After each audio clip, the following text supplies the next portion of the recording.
오늘 우리에게 주시는 하나님의 말씀은 창세기 19장 15절에서 16절 말씀입니다. 우리 다 함께 큰 소리로 합독할 때에 하나님의 음성을 친히 듣기를 원합니다. 합독하겠습니다. 동틀 때에 천사가 롯을 재촉하여 이르되 일어나 여기 있는 내 아내와 두 딸을 이끌어내라. 이 성이 제약 중에 함께 멸망할까 하노라. 그러나 롯이 지체하매 그 사람들이 롯의 손과 그 아내의 손과 두 딸의 손을 잡아 인도하여 성 밖에 두니 여호와께서 그에게 자비를 더하심이었더라. 아멘. 저는 오늘 본문의 말씀을 가지고 롯이 지체한 이유라는 제목으로 하나님의 말씀을 함께 나누겠습니다. 롯이 살았던 곳은 소돔 도시입니다. 굉장히 큰 도시입니다. 그런데 하나님께서 소돔에 살고 있는 사람들의 생활 방식이 너무 더러운 것을 알았습니다. 그래서 하나님은 그것이 한계에 달아서 이 소돔 도시를 이제 멸망해야 되겠다고 작정을 했다는 것입니다. 그리고 하나님이 그들이 소돔 도시에 있는 사람들을 하나님이 다 죽이기로 하셨어요. 왜 죽이기로 했을까요?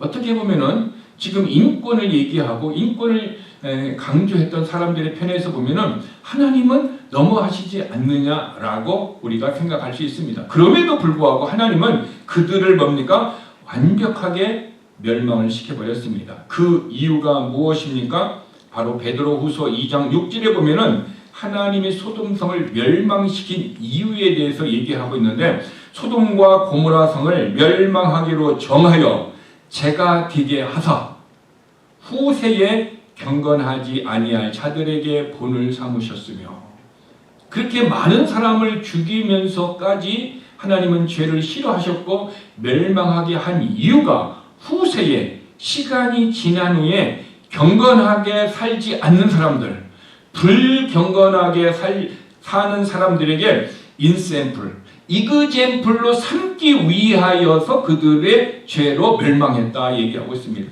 그러므로 우리가 소돔 성의 얘기를 들을 때 하나님께서 우리들에게 어떻게 해요? 이그젠플로 삼기 위하여서 그들을 죽였다.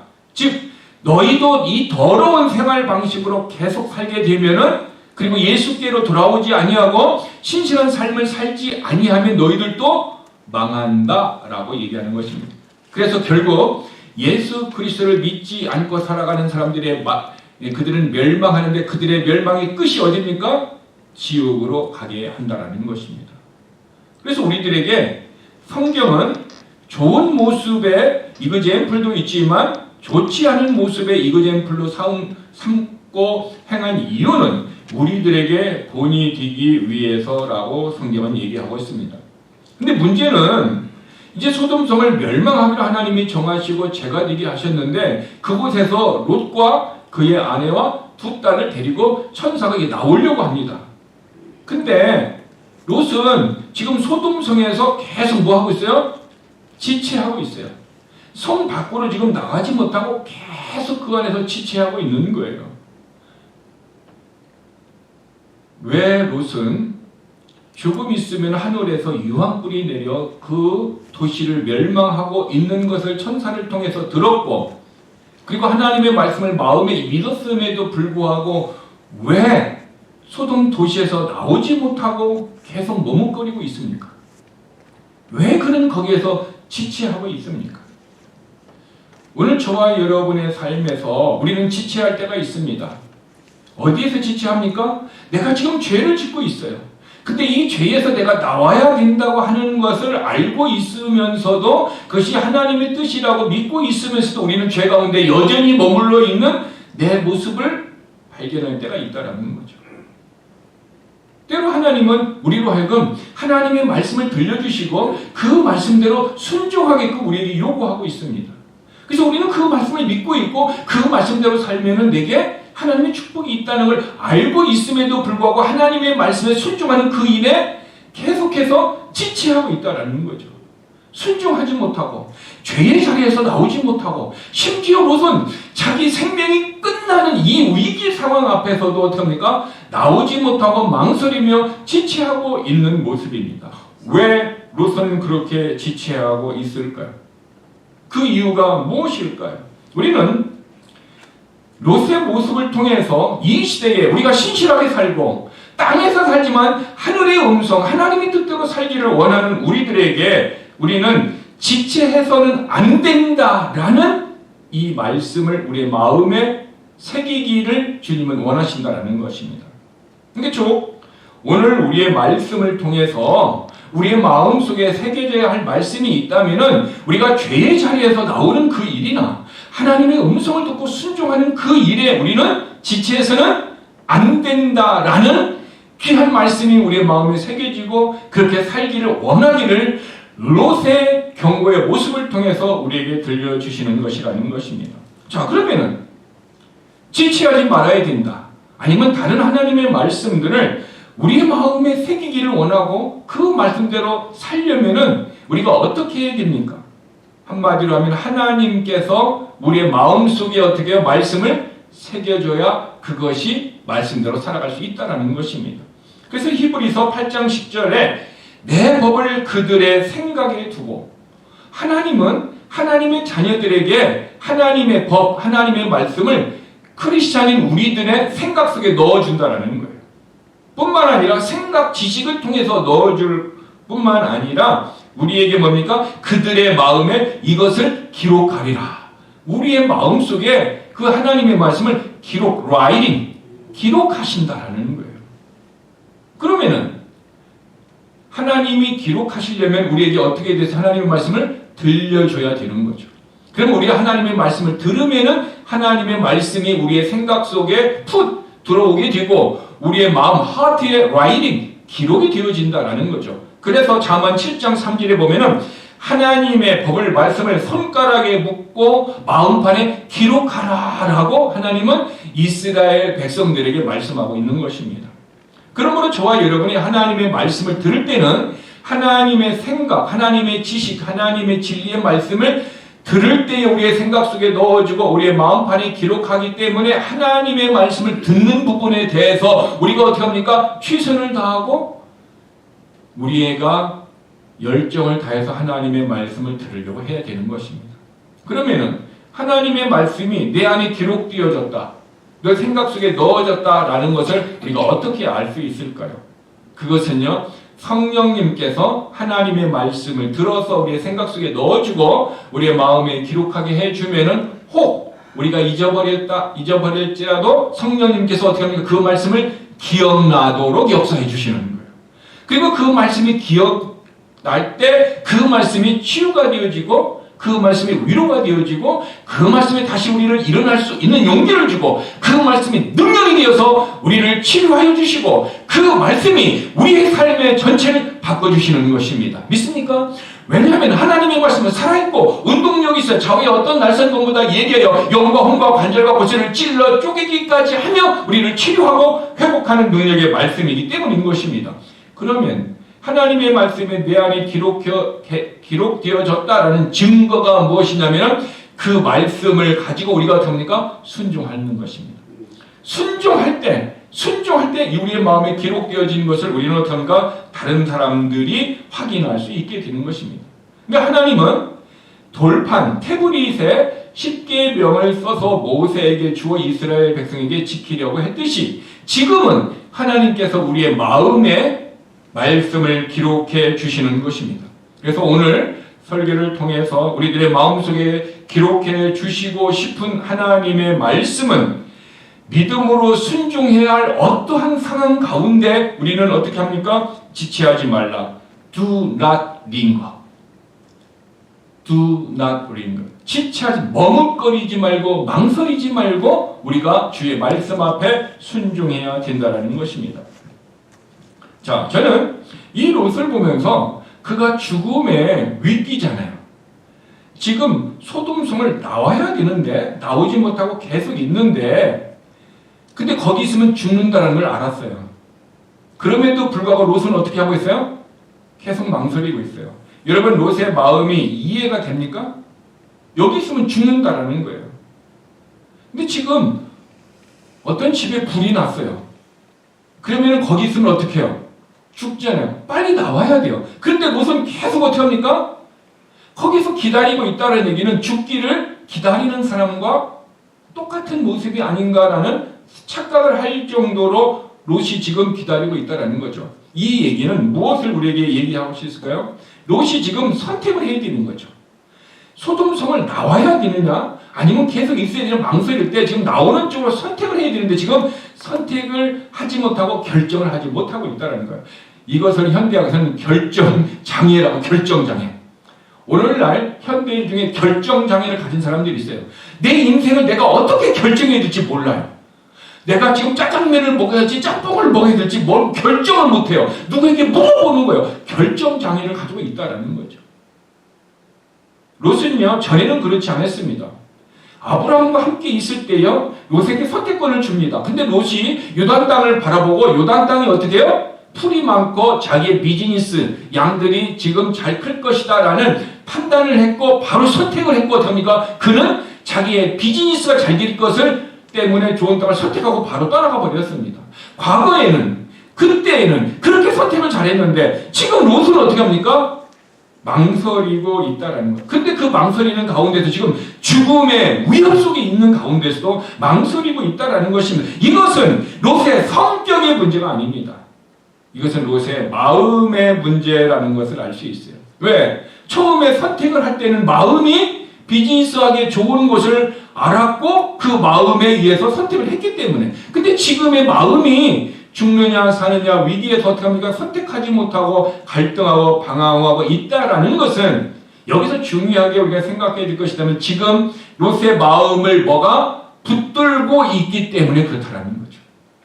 롯은 나가고 싶은 마음이 있어요. 근데 롯의 마음을 거기에 붙들고 있는 것이 있다라는 거죠.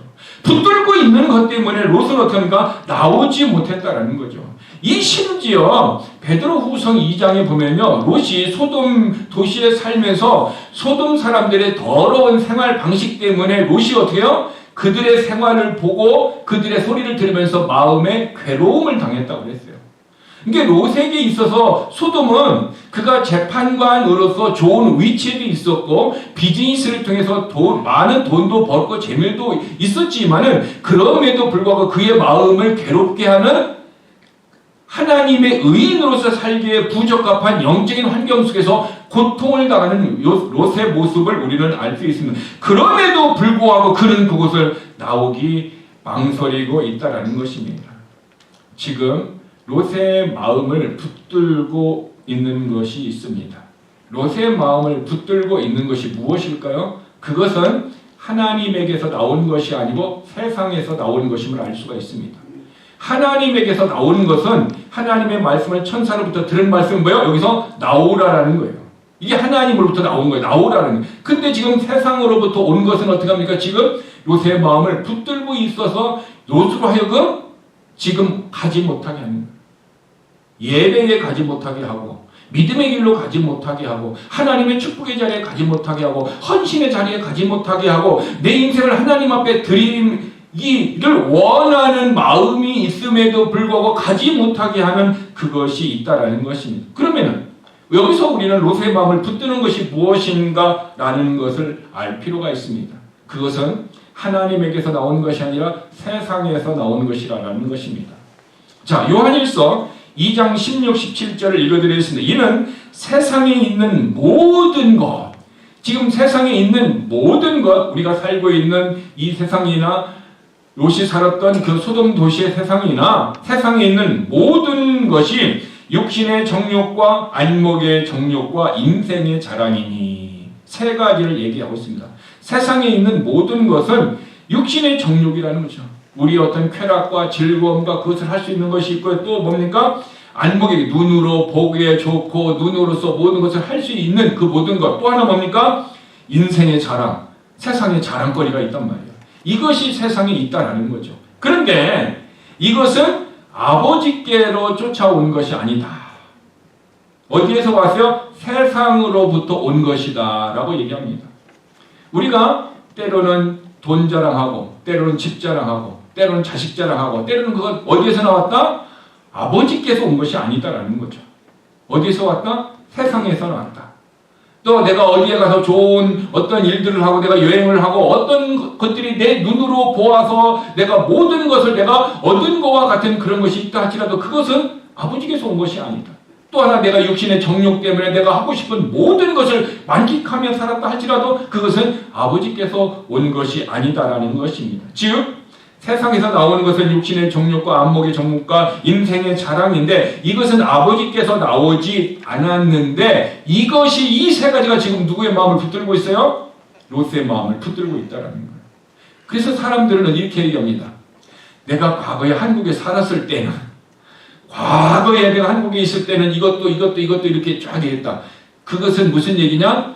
지금 나는 형편없다라는 거예요. 과거에 비해서 나는 그 영광스러운 삶이 끝났고 지금 형편없지만 지금 과거의 삶을 그리워하고 있고 과거의 삶을 자랑하고 싶은 거예요. 그것도 다 세상에서 나오는 것이다. 하나님에서 나온 것이 아니다라는 것입니다. 그러면은 하나님과 세상의 관계를 우리가 알 필요가 있습니다. 세상에서 나온 것이 있고 하나님에게서 나온 것인데 이 두 개의 관계성이 무엇인가를 알아야 우리가 내가 세상에서 나온 것에 의해서 살 것이냐 하나님에게서 나온 것에 의해서 살 것인가 라는 것을 우리는 결정하게 되는데요. 우리는 세상에서 나온 것이 야고보서 4장 4절에 보니까 누구든지 세상의 친구가 되려는 자는 하나님과 원수가 된다 얘기하고 있어요. 그러니까 세상에 나온 것 자랑하고 세상에 나온 것 취하고 세상에 나온 것 때문에 만족하고 사는 사람은 이 사람은 누구와 원수가 된다? 하나님과 원수 되는 삶을 산다라고 성경은 얘기하고 있어요. 그러므로 지금 내가 내 영적인 정체성이 세상의 것으로 만족하고 세상의 것으로 충만하고 세상의 것을 자랑하고 세상의 것을 내가 엔조이하고 있다면 하나님과 나와의 관계는 좋은 관계가 아니라 지금 하나님이 원수 되는 것이 내가 좋아하고 있다라는 거죠. 하나님이 원수 되는 것을 내가 좋아하면은 하나님의 역사가 내 안에서 일어날까요? 안 일어날까요? 일어나지 않는다라는 것입니다. 그래서 성경은 세상도 사라지고 세상에서 나온 정욕도 다 없어진다라고 얘기하고 있어요. 그러므로 우리는 세상의 것을 사랑하면 됩니까? 안 됩니까? 사랑해서는 안 된다라는 거죠. 세상의 것이 우리가 믿음의 삶을 살고 인생을 살아가는데 필요한 도구는 될지언정 이것이 내 인생의 목적이 돼서 살아가는 사람은 크리스찬의 삶이 아니다라는 거예요. 크리스찬은 그런 삶을 살지 않는다라는 거예요. 그럼에도 불구하고 크리스찬이 그런 삶을 산다면 그 사람은 영적인 성숙한 사람이 아니라 아직 베이비의 육신적인 크리스찬으로서 삶을 산다라고 고린도 교회에 그런 사람이 있었다고 성경은 얘기하고 있는 것입니다. 그러니까 결국 롯의 마음이 붙들고 있는 것은 없어질 세상의 것이 욥의 마음을 붙들고 있어요. 그래서 지금 이곳에서 어떻게 합니까? 나오지 못하고 있어요.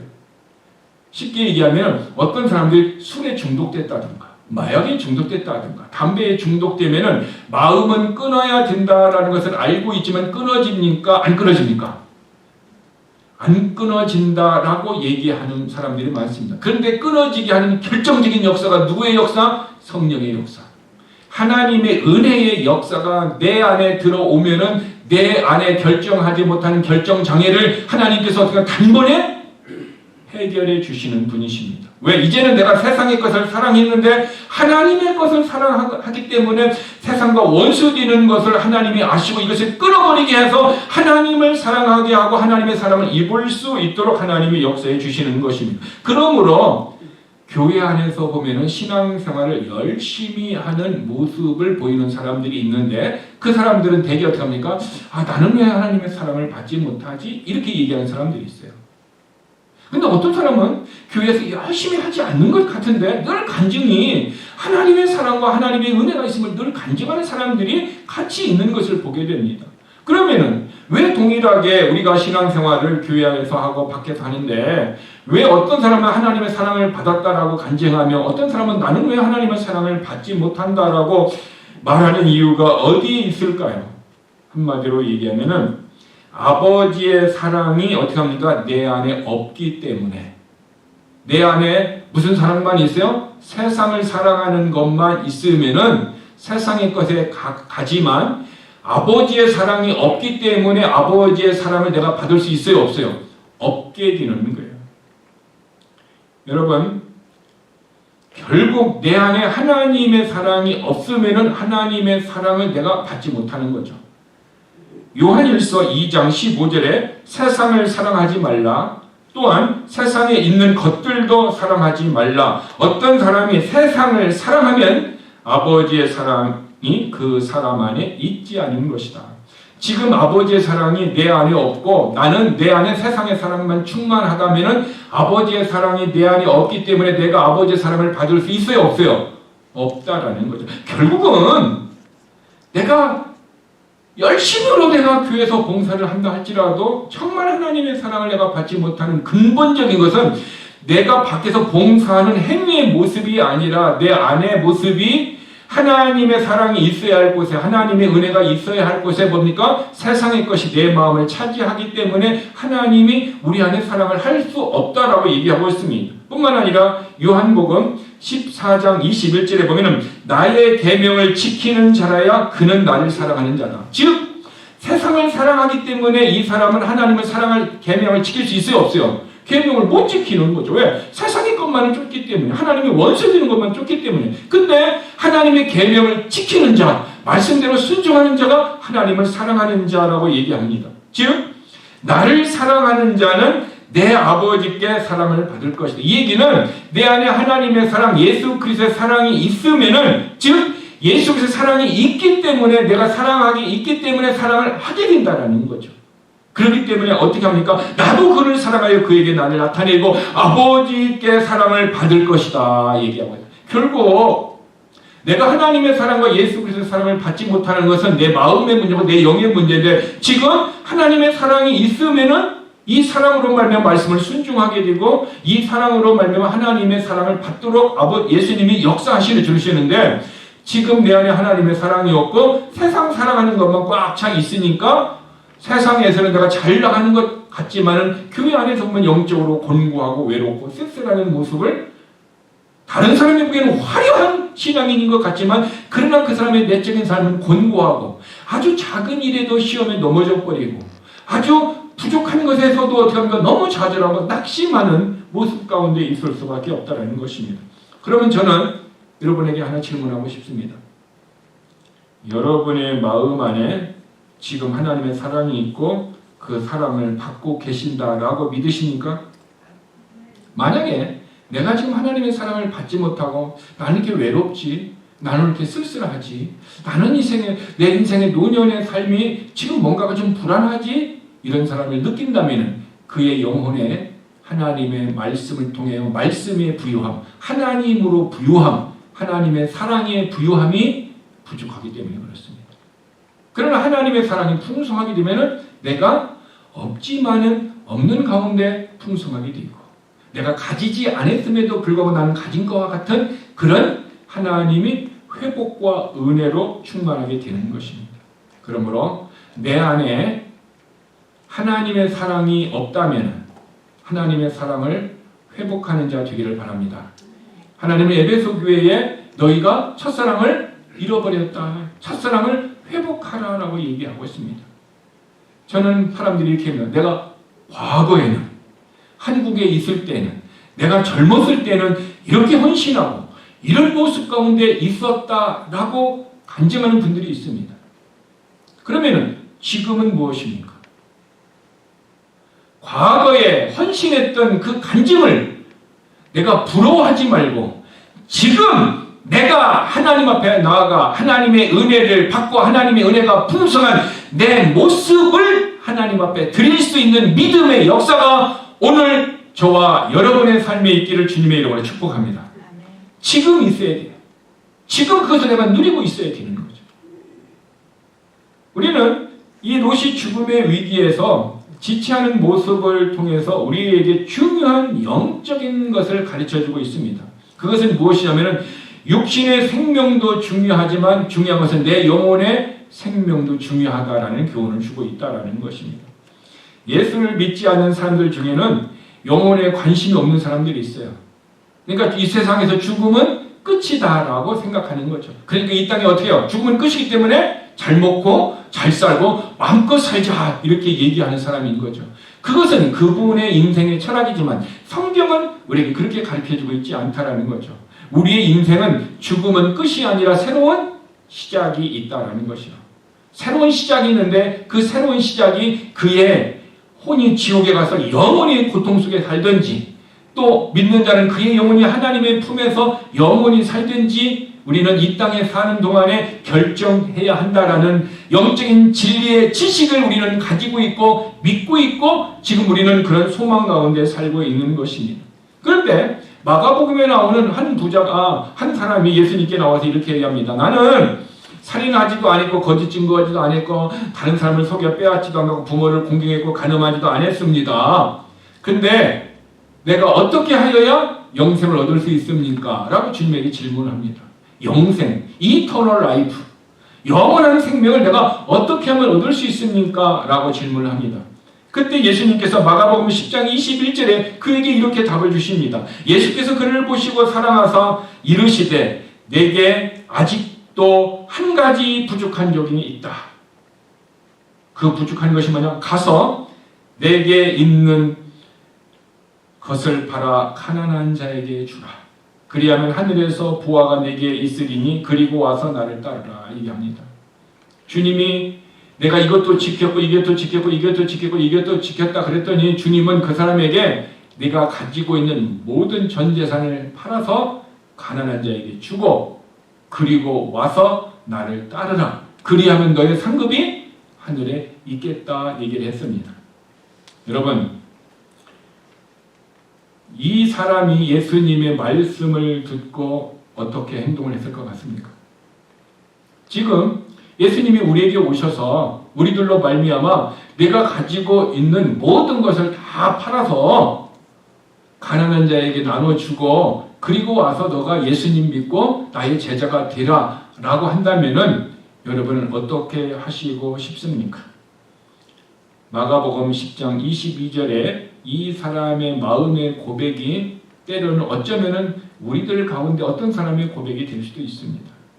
그 고백에 보면은 그 사람은 재물이 많은 고로 이 말씀으로 인하여 슬픈 기색을 띠고 근심하며 가니라. 참 중요한 말씀입니다. 이 사람은 자기의 많은 재산이 주님을 따르는 그 일에 방해가 되었다라는 것입니다. 결국 이 사람은 자기의 재산을 선택을 했고 무엇을 포기했어요? 이터널 라이프, 영원한 생명을 포기한 사람입니다.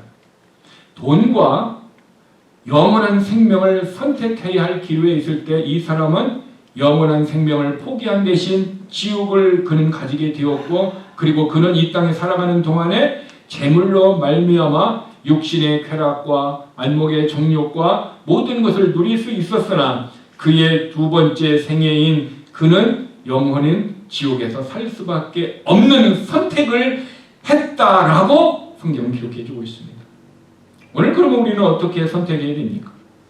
이 사람의 선택은 재물 때문에 자기의 영혼의 구원을 포기한 사람인 것입니다. 영생보다는 돈을 선택하는 사람입니다. 그러나 성경에 보면은 반대적인 삶의 사람이 있어요. 삭개오라는 삶이 있습니다. 이 사람은 예수님으로 말미암아 구원을 받았습니다. 그리고 난 다음에 이렇게 고백합니다. 내 재산의 절반을 나눠주겠다. 그리고 내가 다른 사람에게 잘못으로 고소해가지고 그 사람을 빼앗은 것이 있다면 4배나 내가 갚겠다라고 그 사람의 삶의 가치관이 변했던 것을 성경은 기록해 놓고 있는 것입니다. 즉 어떤 사람은 재물보다는 영혼이 중요하고 어떤 사람은 영혼보다는 재물이 중요하고 재물보다는 영혼이 중요한 두 사람의 분류로 나눠진다면 그러면 여러분은 여러분의 가진 재물보다 영혼이 중요합니까? 아니면 영혼보다 여러분의 재물이 중요합니까? 이렇게 묻는다면 이렇게 얘기할 수 있습니다. 둘 다 중요하지요. 이렇게 얘기할 수 있습니다. 맞습니다. 둘 다 중요합니다. 그렇지만 내가 주님의 말씀 앞에 선택을 해야 할 때 우선순위는 무엇을 주어야 됩니까? 영혼의 우선순위를 두고 결정하고 살아가는 것이 믿음이다 얘기하는 거죠. 왜냐하면 재물은 어떻게 해요? 있다가도 없어지고 없다가도 있게 되는 거예요. 그러니까 세상의 것에 너의 인생을 올인하면 너의 인생이 헛된 것이 되지만 영원한 것에 올인하게 되면 세상의 것은 있다가도 없고 없다가도 있으면 하나님이 부여하기도 하시고 하나님 우리를 가난하기도 하시고 그래서 잠언에 있는 아굴라는 이렇게 기도합니다. 하나님 내게 부하게도 마시고 가난하게도 마시고 일용할 양식으로 내가 감사할 수 있는 믿음을 주옵소서 이렇게 고백하는 것입니다. 여러분 이 누가복음에 선택한 한 부자가 있고 마가복음에 또 이 부자도 있습니다. 그런데 이 사람들은 한결같이 무엇을 선택했습니까? 자기의 영혼에 관심이 없었다라는 거예요. 그러면 영혼에 관심이 없는 사람은 성경은 뭐라고 얘기하고 있습니까? 성경은 어리석은 사람이라 얘기하고 있어요. 여러분 누군가가 여러분에게 이렇게 어리석어 이렇게 말을 들으면 마음이 불편합니까? 아니면 기쁩니까? 정상적인 사람이라면 불편합니다.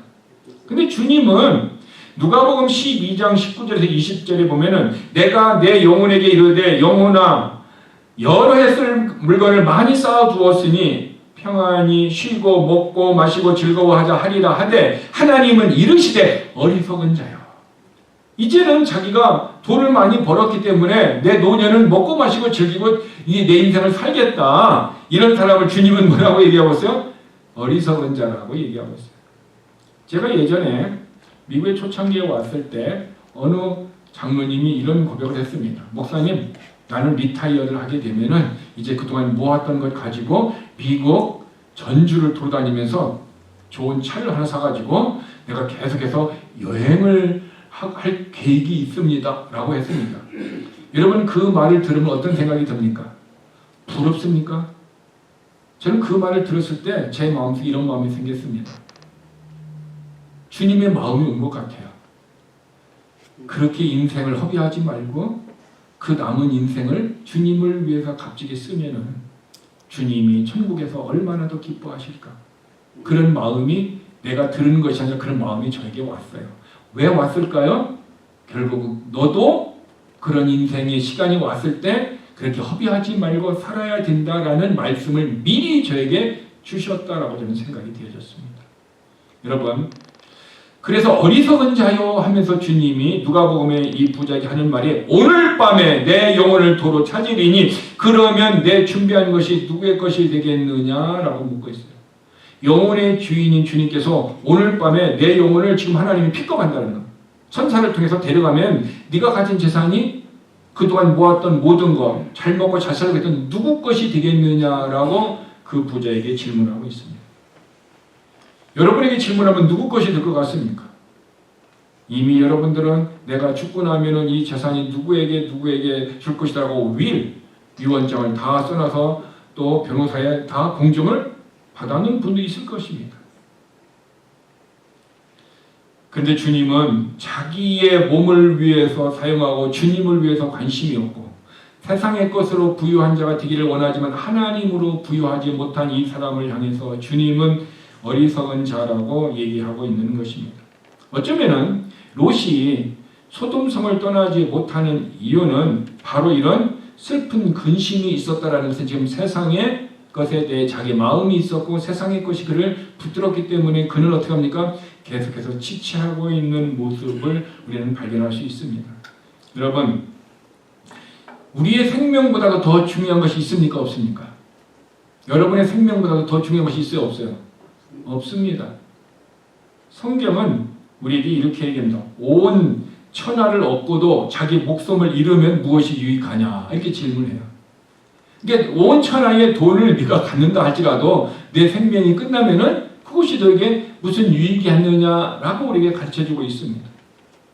그만큼 우리의 생명이 재물보다도 귀하다면은 그 믿음이 있다면은 우리의 영혼을 어떻게 합니까? 관심을 가지고 우리의 영혼이 하나님으로 부유하게 하고 하나님의 말씀으로 부유하게 해서 이 땅에 살아가는 동안 우리의 영적인 삶을 살게 되면은 결국 그 영적인 삶이 하늘에서 뭡니까?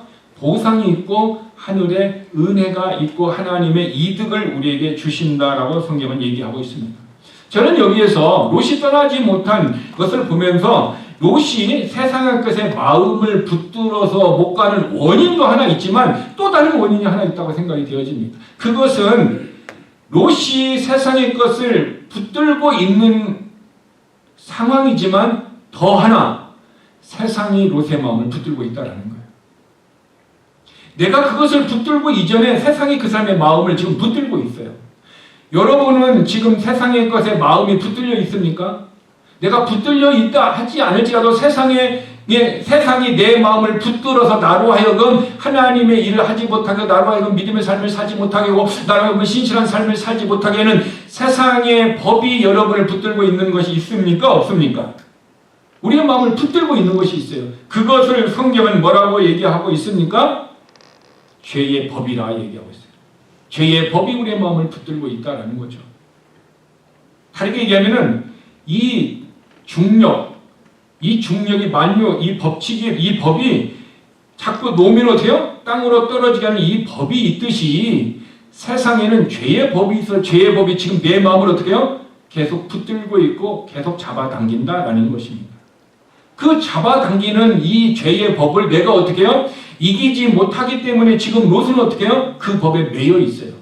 근데 마음은 하나님께서 온 말씀을 따라 가고 싶은데 못 가고 있다라는 거죠. 그러면 롯은 거기서 어떻게 나왔습니까?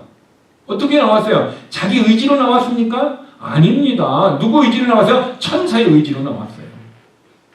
롯은 갈등하고 방황을 할 때에 롯의 몸을 끌고 나오는 것은 천사가 강제적으로 그를 끌고 나왔기 때문에 그가 생명을 구원할 수 있었던 거죠. 즉 세상의 법이 사람의 마음을 붙들고 있는 그 사람은 세상에 매여 있고 세상의 것을 사랑하기 때문에 스스로 나올 수 있어요? 없어요? 나올 수 없지만 그것이 롯의 법. 그런데 크리스찬 우리들에게는 또 다른 법이 하나 있습니다.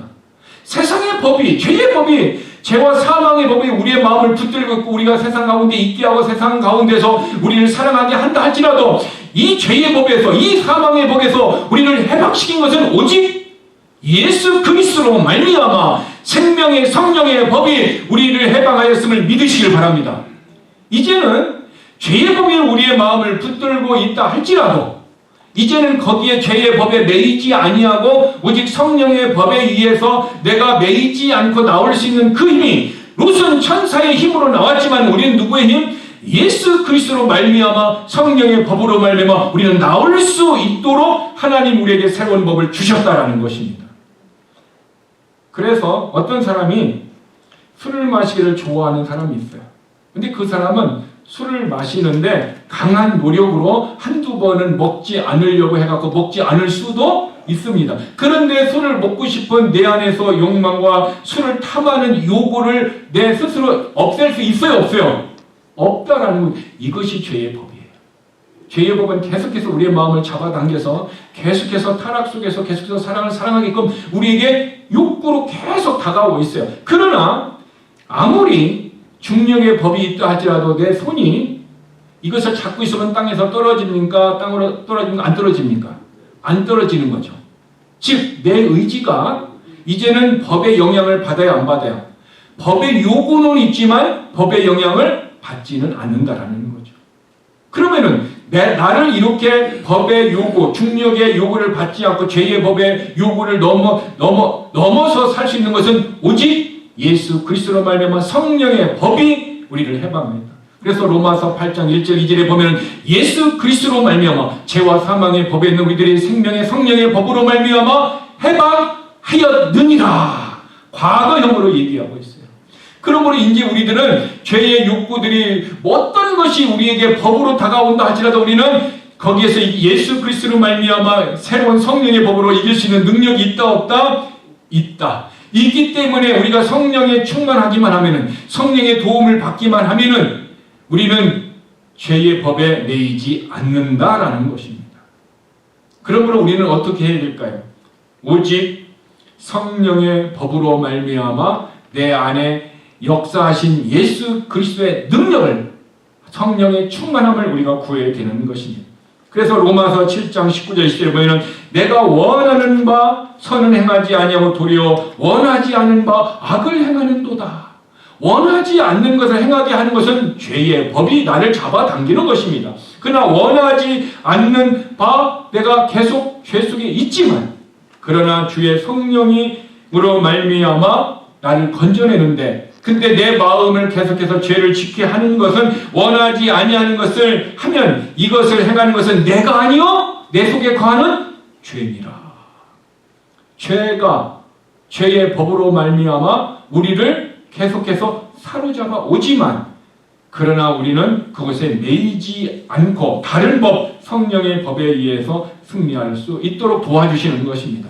롯은 그 당시에 성령의 법이 없었습니다. 구약에는 성령의 법과 능력이 누구에게만, 특별히 성령이 임한 사람들에게만 있었지만은, 그러나 지금 우리들에게는, 예수를 믿는 우리들에게는 성령의 법과 능력이 우리에게 들어오셔서 우리로 하여금 역사하신다는 것을 믿으시길 바랍니다.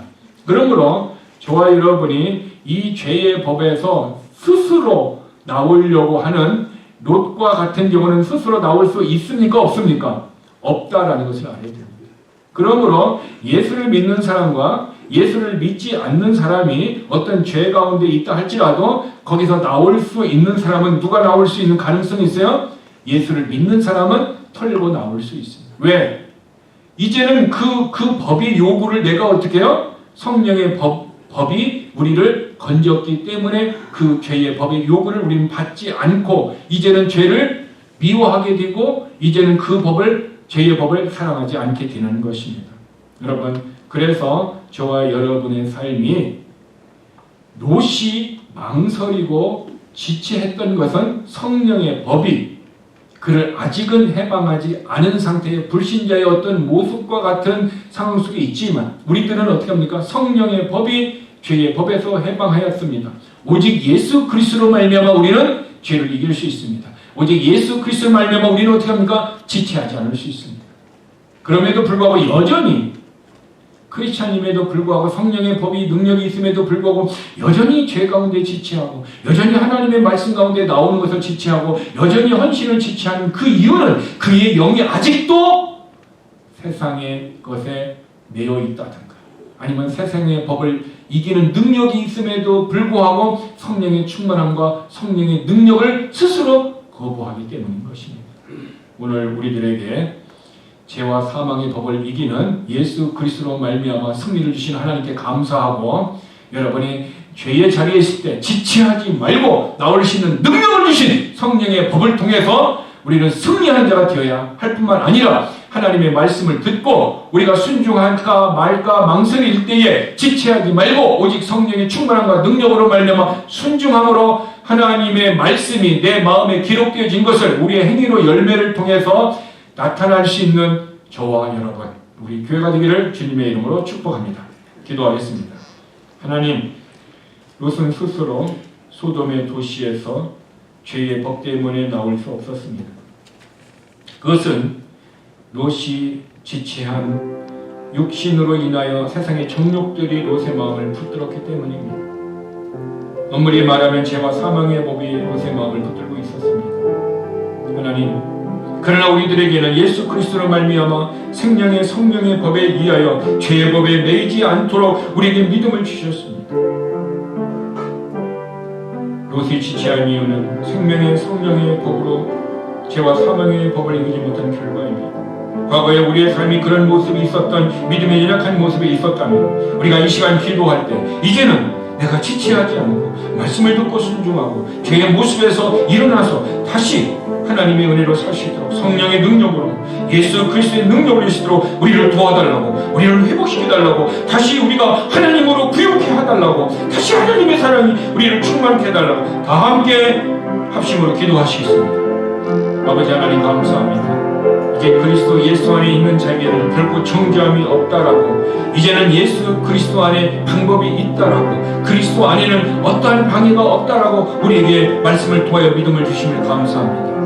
이제 우리의 삶이 아버지 죄의 법에서 매이지 않고 죄의 욕심에 의하여 이끌리지 않고 오직 죄의 법을 이기는 성령의 법으로, 오직 예수 그리스도로 말미암아 성령의 충만함으로 우리는 죄를 미워하고 죄를 싫어하고 또 죄를 이기는 모습으로 살아가도록 우리에게 성령의 충만으로 전입하여 주옵소서. 오직 예수 그리스도로 말미암아 이김을 주시는 하나님께 감사하며 예수 그리스도를 늘 의지하며 예수 그리스도의 도움을 통하여 살아갈 수 있도록 예수 그리스도의 이름이 우리를 붙들어 주시고 역사하여 주시옵기를 원합니다. 천사를 통하여 강제적으로 소돔성을 나가게 했던 롯의 모습이 이제는 하나님의 의지가 천사를 통해서 롯에게 사망에서 생명으로 인도했다면 이제는 오직 하나님의 의지가 성령님을 통하여 우리를 이 죄의 자리에서 불순종의 자리에서 일어나 다시 지체하지 아니하며 다시 하나님의 은혜로 살아시도록 역사하여 주옵사오니 우리에게 성령의 충만함을 주옵소서. 예수 그리스도의 능력을 우리에게 주옵소서. 우리가 예수 그리스도의 이름을 기도할 때 악한 것을 무너지게 하시고 넘어가게 하여 주셔서 오직 성령의 사람으로 성령의 능력으로 승리하는 우리의 사람이 되도록 도우시고 역사하여 주시옵기를 원합니다. 하나님, 우리는 부족하고 연약하고 하고자 하는 우리를 도와주옵소서. 죄의 사망의 법을 이기신 사망 해방시켜주신 성령의 법에 오늘도 승리하게 하여 주시고 지체하지 않게 하여 주시고 승리자가 되게 하여 주셔서 하나님의 영광을 드러낼 수 있는 귀한 복된 크리스찬 살도록 하나님 도와 주시옵소서. 하나님, 오늘 아버지 집에 올 때에 하나님 앞에 귀한 예물을 드립니다. 아버지 하나님, 우리의 예물을 받아 주옵소서. 11조를 헌금을 또 주일 헌금을 드리고 우리의 이삭과 같이 우리의 몸이 하나님 앞에 산 제사로 드렸사오니 아버지 하나님, 하나님 앞에 드리는 우리의 기도의 제목과 우리의 믿음을 하나님 받아 주시옵시고 이 땅에 살아온 동안 믿음으로 부유한 자요 하나님으로 부유한 자가 되게 하여 주셔서 아버지 하나님, 심은 것을 거두게 하시는 하나님의 능력에 따라 우리 모두가 물질로 말미암아 고난 당하지 않고 그 물질을 이길 수 있는 믿음의 법으로 충만케 하여 주시옵시고 환경으로 말미암아 어려움 당하지 않는 믿음의 역사가 우리 가운데 일어나게 하여 주시옵시고 오직 하나님의 은혜가 충만한 복된 삶을 살 수 있는 우리 제일교회 모든 성도가 되도록 하나님 축복하여 주시옵소서.